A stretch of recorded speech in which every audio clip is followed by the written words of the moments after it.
이제 세 번째 챕터입니다. 세 번째 챕터의 제목은 이 법칙의 실제성. 이것은 이 챕터에서는 이제 첫 번째, 두 번째 챕터의 내용을 다시 복습하면서 실제 이것이 어떤 모습으로 우리에게 나타나고 있는지를 설명하려고 이 내용을 쓴 것으로 생각이 됩니다. 그래서 인간에게 일어나고 있는 기이한 일이 있다. 이 기이한 일이 뭐냐? 사람들이 무엇인가에 사로잡혀 있다는 거죠. 그 사로잡고 있는 게 뭐냐? 그것은 마땅히 그러해야 하는 기준이 있다라는 것에 다 사로잡혀 있다는 거예요. 실제로는 그 기준에 따라 살지 못하면서 다른 사람에게는 그렇게 살아야 된다라고 요구하고 기대하고 또 자기 자신도 그렇게 살아야 된다고 생각하면서 자신도 그렇게 살지 못하고 그래서 서로 싸우고 이게 모든 사람을 사로잡고 있는 이 법칙의 실제가 존재한다라는 것입니다. 그것은 인간이 완벽하지 못하다는 것이 아니라 인간이 마땅히 지니고 있어야 될 모습을 지니고 있지 못하다라는 그런 내용을 이제 이 자연 법칙과 비교를 합니다.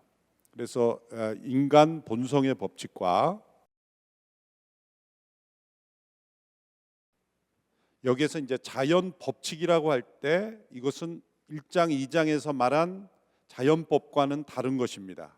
이거는 이 자연 과학 법칙이다라고 이렇게 추가를 해야 혼동이 안 생깁니다. 여기서 이제 이 그 원어를 번역하면서 이 비교를 정확하지 않게 하면 1, 2장에서 말한 자연법과 여기서 말하는 자연법칙은 다른 의미입니다. 그것을 잘 이해를 하셔야 됩니다.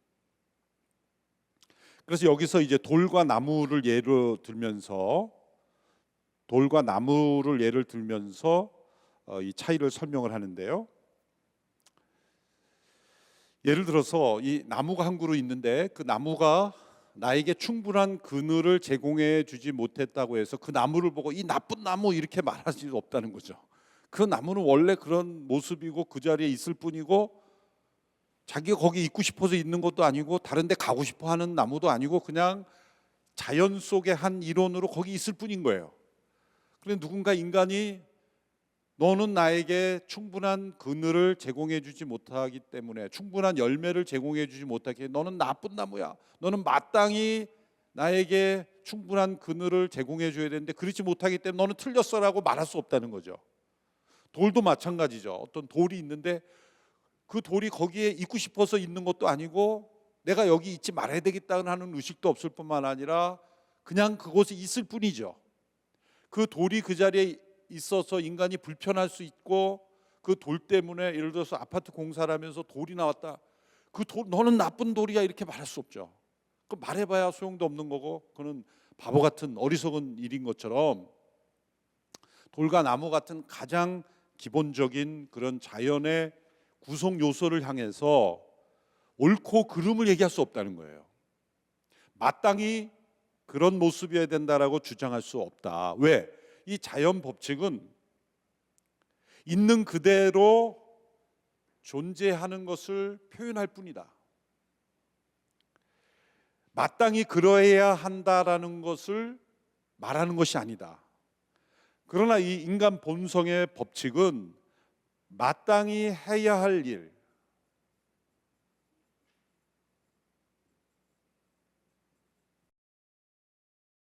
영어로는 what ought to do, 마땅히 해야 할 일에 관한 거다. 이거는 있는 그대로 존재하는 내용일 뿐이고 마땅히 어떻게 존재해야 된다는 것에 대해서는 절대 말할 수가 없다. 자연 법칙에 대해서는. 그러나 인간 본성의 법칙은 마땅히 어떠한 모습으로 존재해야 하는가에 대해서 말하고 있는 것이다. 그러므로 인간 본성의 법칙을 말할 때는 나를 기준으로 나에게 불편을 주거나 유익을 주는 것으로 기준으로 옳고 그름을 따져서는 안 된다. 예를 들어서 제가 드리는 설명은 전부 책에 나오는 겁니다. 제가 어떤 추가한 건 없습니다. 기차를 탔는데 내가 앉고 싶은 창가 좌석에 누군가 다른 사람이 앉아 있어요. 그럼 나에게 불편을 준 거죠. 내가 앉고 싶었던 의자에 다른 사람이 앉았다 해서 그 사람이 틀렸다라고 말할 수 없는데, 당신은 마땅히 거기 앉아서는 안 되는데 왜 거기 앉았냐고 말할 수 없잖아요.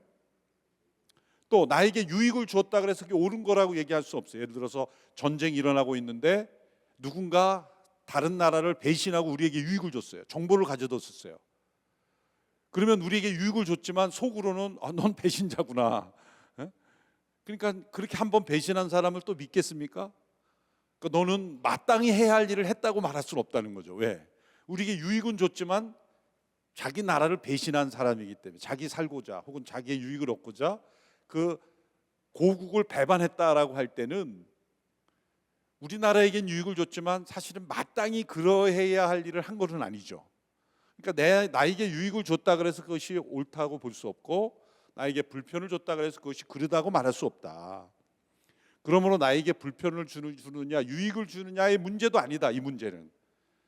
그러니까 나 중심으로 나에게 이익이 오거나 나에게 불편을 주거나 이런 기준으로 봐서는 안 된다. 심지어 나에게 내가 행복하기 위해서 마땅히 그래야 된다라고 말하기도 어렵다라는 거예요. 이 부분이 조금 우리에게 어려울 수 있는데, 우리가 예를 들어 하나님의 말씀에 순종하면 복을 받는다, 이런 복과 다른 차원을 지금 설명하고 있는 것입니다. 왜냐하면 내가 이기적이 되면 안 되는 이유를, 만일 내가 사회 유익을 주려고라고 대답하는 경우에는 거꾸로, 이게 아주 변증 논리인데요, 왜 나에게 유익이 되지 않을 때도 사회 유익에 신경 쓰느냐 하는 질문을 던지면 이기적이 되면 안 되니까 이렇게 대답하게 될 수밖에 없다는 거죠. 이것은 말이 계속 돌아갈 수밖에 없다는 거예요. 그러니까 우리가 나에게 불편을 주거나 또 이익을 주거나 이런 기준으로 할 차원의 문제가 아니다. 인간이 마땅히 어떠해야 된다라는 여기에 사로잡혀 있는데, 이것을 우리가 평가할 기준은 우리에게서 나온 것이 아니라 우리 위에서 온 것이다. 이걸 지금 설명하는 겁니다. 그러므로 이 인간 본성의 법칙은 이렇게 적용할 수 있어요. is not, 이렇게 내가 영어로 이제 표현했는데, 이것이 아니다. 인간 법칙은 이것이 아니다. 그것은 인간이 행동하는 방식에 대한 어떤 표현이나 사실이 아니다. 이렇게 설명합니다. 그러면 무엇이냐? 이렇게 정의 내릴 수 있어요. 우리가 만들어낸 것이 아니면서 실제로 존재하는 어떤 것.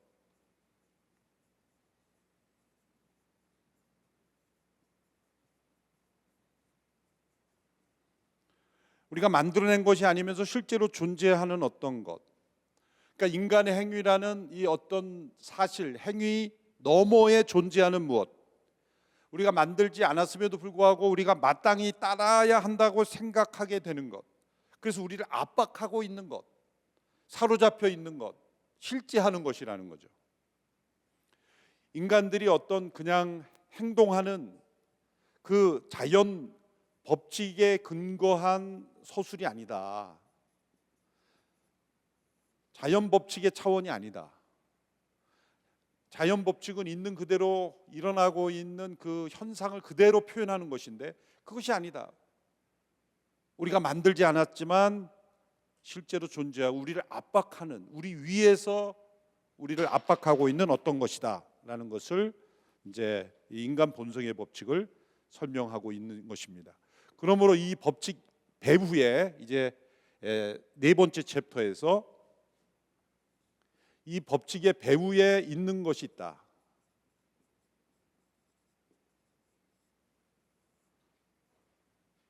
이 법칙의 배후에 있는 것을 이제 찾아 나서는 거예요. 자, 이 법칙은 인간이 만들지 않았습니다. 교육을 통해 주입된 어떤 사회적 관습도 아니고 본능도 아니에요. 그러나 인간 위에 실제하면서 인간을 압박하고 우리를 사로잡고, 그것 때문에 인간은 싸우고, 그것 때문에 갈등하고, 그것 때문에 괴로워하는 어떤 것, 실제하는 어떤 것이 이 법칙의 배후에 뭐가 있기 때문에 그것이 일어난 것이다. 그러므로 이런 질문을 던지죠. 이 우주의 배후에는 무엇이 있는 것인가? 인간이 끊임없이 던져왔던 질문이죠. 우주가 도대체 무엇이며 어떻게 생각하는 것인가? 두 가지 관점이 가능하다. 첫 번째는 유물론적 관점,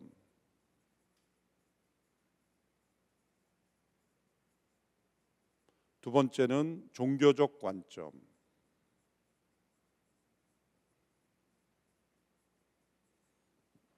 유물론적 관점, 영어로는 더 materialistic view 이렇게 말하고, 종교적 관점 더 religious view 이렇게 표현됩니다. 유물론적 관점은 이 모든 우주는, 인간을 포함하여 모든 우주는 우연히 생긴 것이다. 존재 이유는 알 수 없다.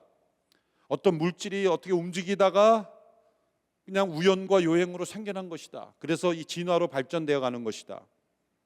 그래서 결국 인간이 만들어진 것이다. 이 유물론적 관점이죠. 그러나 종교적 관점은 이 우주의 배후에는 어떤 지성, 지각, 계획, 의도, 옳고 그름을 평가할 수 있는 어떤 존재가 있다. 우리는 그것을 다 알 수 없지만 그것에 따라 가야만 하는 이 법칙의 배후에 있는 존재가 있다. 근데 사람들이 이 법칙의 배후에 무엇이 있는지를 알려고 선택하는 가장 보편적인 방법은 이 과학이라는 거라는 거예요. 과학. 그런데 이 과학으로는 이 두 가지 관점 중에 어느 것이 더 옳은 것인지 알 수 없다. 이 과학으로는 이 관점 중에 어떤 것이 옳은 것인지 평가할 수 없다. 왜 그렇습니까? 과학은 실험으로 이루어지죠.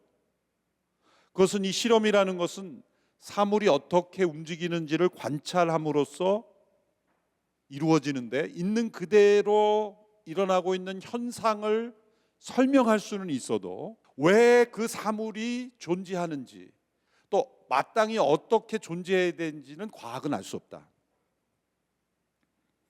그래서 이 과학이 우주에 관한 모든 것을 낱낱이 알게 되어도 왜 이 우주가 존재하는지에 대한 의문은 여전히 알 수 없다는 겁니다. 이런 난감한 상황에서 우리를 건져줄 길이 한 가지 있다. 과학으로는 해결할 수 없는 이 두 관점 중에 어느 것이 더 옳은지를 알려줄 수 있는 길이 있는데, 그것은 인간 자신이다라는 거예요. 인간 자신이다. 왜냐하면 우리 자신이 인간이기 때문에 이 과학은 이 우주에서 일어나고 있는 것을 있는 그대로 관찰할 뿐이지만, 우리는 이 내부를 들여다볼 수 있다. 자기 자신을 들여다보면 그 우리가 이 인간 본성의 법칙에 매여서 살고 있는 우리 자신이 알고 있지 않느냐. 도덕률이라고 말하건, 인간 본성의 법칙이라고 말하건, 혹은 자연법이라고 말하건, 이 법칙 아래 우리를 통제하고 있는 이 힘 아래 우리가 살고 있다는 걸 우리 자신이 알고 있다. 내부 정보를 알고 있는 것이다. 이렇게 말하죠. 그래서 과학적 실험이나 또 과학적 발견으로는 알 수 없는 것을 우리 자신이 알 수 있다. 그래서 이런 표현을 씁니다. 인간으로서 우리는 우리가 열 수 있는 봉투만 여러 번 경험을 통해 설명해야 한다. 우리가 열 수 있는 유일한 봉투는 인간 자신이다. 그래서 나, 인간, 나라는 이 봉투를 열어보았을 때 우리가 알 수 있는 중요한 사실은, 나는 독립적인 존재가 아니라 어떤 법칙 아래에 있는 존재다. 내가 일정한 방식으로 행동하기를 원하는 누군가, 또 혹은 무언가 아래에 있다는 사실이다. 그래서 나는 독립적인 존재가 아니며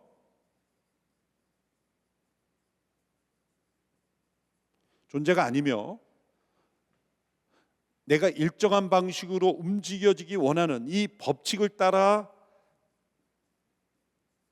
살기를 원하는 어떤 존재 아래에 있다는 존재라는 것을 알게 된다는 거예요. 이 루이스의 설명은 사실 로마서 1장을 설명한 거죠. 1장에서, 여기서는 제가 덧붙이는 거지만, 하나님을 알 수 있는 길, 이 두 가지인데, 하나는 자연 만물을 바라볼 때 그 하나님의 영광이 나타난다. 그러나 그보다 더 확실한 것은 너희 속에 알만한, 하나님을 알만한 것이 있다고 했는데, 우리 속에 하나님을 알만한 것을 이 루이스는 이렇게 설명하는 거예요. 우리를 가만히 들여다보면 우리는 독립적 존재가 아니다. 우리는 어떤 법칙 아래에 있고 우리를 압박하고 우리를 억누르고 우리로 하여금 싸우게 하고 갈등하게 하는 어떤 법칙 아래 존재하는 존재라는 것을 우리가 알 수가 있다는 겁니다. 그래서 이런 관점에서 이제 5번째 챕터에서 우리의 불안에는 이유가 있다. 우리의 불안에는 이유가 있다는 거예요. 인간이 느끼는 모든 이 불안의 이유를 당신은 어떻게 아느냐. 우리의 불안에는 이유가 있다. 왜 불안한가? 그것은 이 절대 도덕, 이 절대 도덕은 제가 붙인 이름이고요.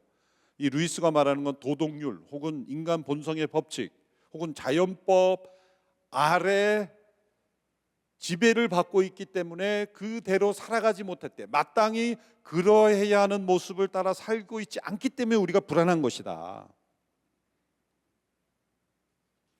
그래서 인간은 공경에 빠져 있다. 그래서 이 도덕률 아래에 있는 인간, 도덕률의 이 엄청난 이 압박 아래에 있기 때문에 인간이 그 도덕률에 합당하지 못했을 때 느끼는 이 불안, 두려움,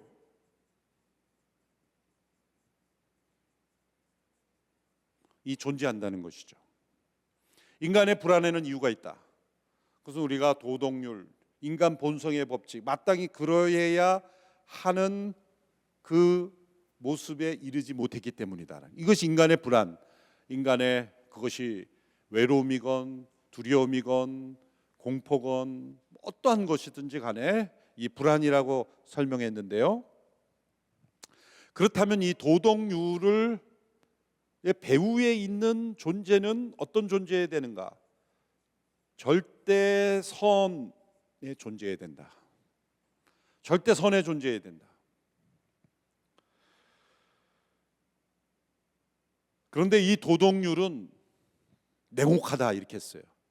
왜냐하면 올바른 상태를 명령만 할 뿐이지 그렇게 살기가 얼마나 힘들지에 대해서는 신경 쓰지 않을 정도로 냉혹하다 이런 표현을 썼어요. 그리고 만일 마땅히 그러해야 되는 모습대로 살지 않을 때 이 절대선은 그렇게 살지 않은 존재를 미워할 수밖에 없다. 미워해야 된다. 그래서 이 절대선 아래 있는 인간이 불안과 두려움 그리고 절대선은 이러한 상태에서 미움과 진노를 가질 수밖에 없다. 그래서 이 절대선한 존재가 만일 그렇게 살지 못한 존재에 대해서 미워하거나 진노하지 않으면 그건 절대선한 존재가 아니다라는 거죠. 여기서 제가 적용을 하면 우리 하나님이 절대적으로 선한 존재라는 것은 우리가 아무렇게나 살아도 봐주는 존재라는 뜻이 아니에요. 하나님은 절대로 선하십니다라고 말할 때는 하나님은 우리가 옳지 않은 상태에 있을 때 진노하시는 우리를 미워하시는 하나님이시라는 거예요. 우리를 만일 우리가 옳지 않은 상태에 있을 때도 그저 우리를 눈 감아주는 하나님이라면 절대 선한 존재가 아니죠. 그래서 루이스는 이 절대 선의 존재를 이렇게 설명합니다.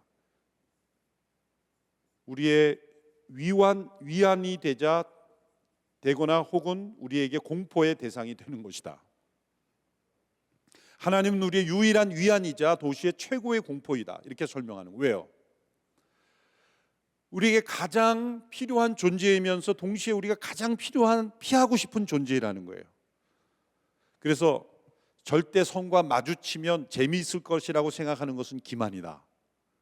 재미있는 표현을 썼죠.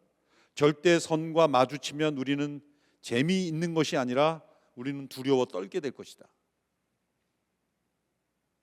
왜냐하면 도덕률이 존재하며 그 도덕률 배후에 절대선한 존재가 존재하며 그 절대선한 존재 앞에선 인간은 두려움 그리고 최고의 공포를 겪을 수밖에 없기 때문이다.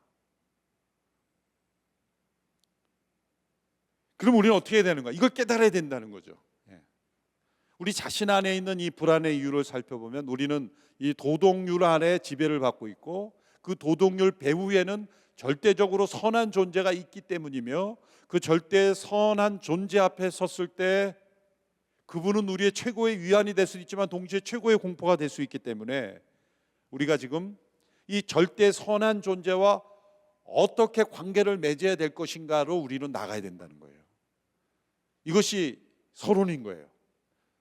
그래서 이제 다음 주에 살펴볼 북2에서 우리는 무엇을 믿는가라고 할 때 우리는 어떠한 마음으로 나가야 되는가, 우리가 절대 선한 존재 앞에 섰을 때 우리는 두려운 공포를 느낄 수밖에 없는 존재로서 그분 앞에 나아가야 우리는 그분이 보내신 예수 그리스도, 그분이 내리신 십자가의 길, 그분이 우리를 회개케 하셔서 우리로 하여금 절대 선한 존재 앞에 나아가도 공포가 아니라 위안이 될 수 있도록 우리를 바꾸어 주신 것이 그리스도의 십자가의 복음이라는 거죠.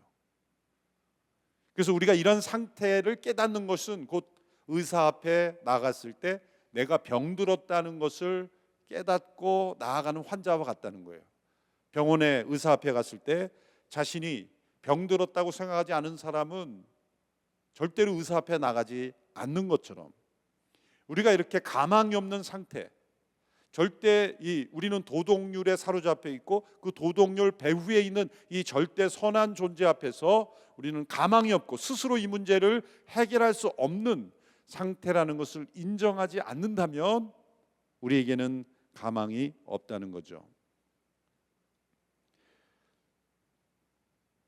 그래서 다시 한번 정리하면 우리 인간 본성의 법칙을 우리는 다툼으로서도 발견하고 우리 안에 있는 이 내적 불안을 통해서도 발견하고 그 불안, 절망에 이르게 하는 이 키에르케고르가 말한 이 절망에 이르게 하는 이 모순. 그래서 키에르케고르는, 이건 제가 덧붙이는 거죠, 두 가지 절망이 우리에게 있다.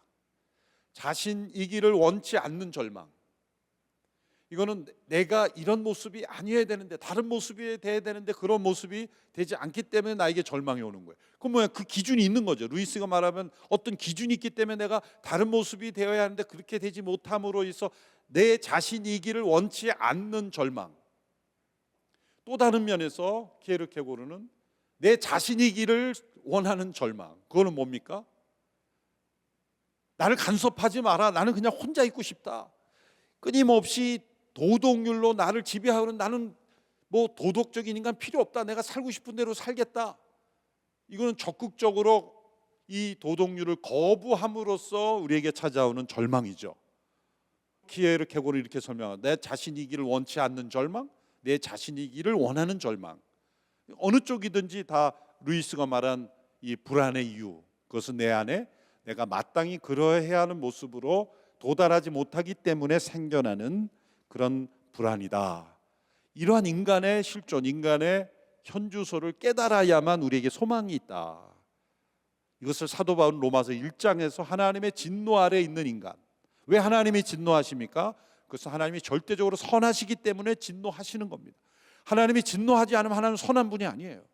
그럼 우리는 절대 선하시지만 동시에 우리의 상태 때문에 진노할 수밖에 없는 그 하나님 앞에 나아가야 하는 존재이다라는 것입니다.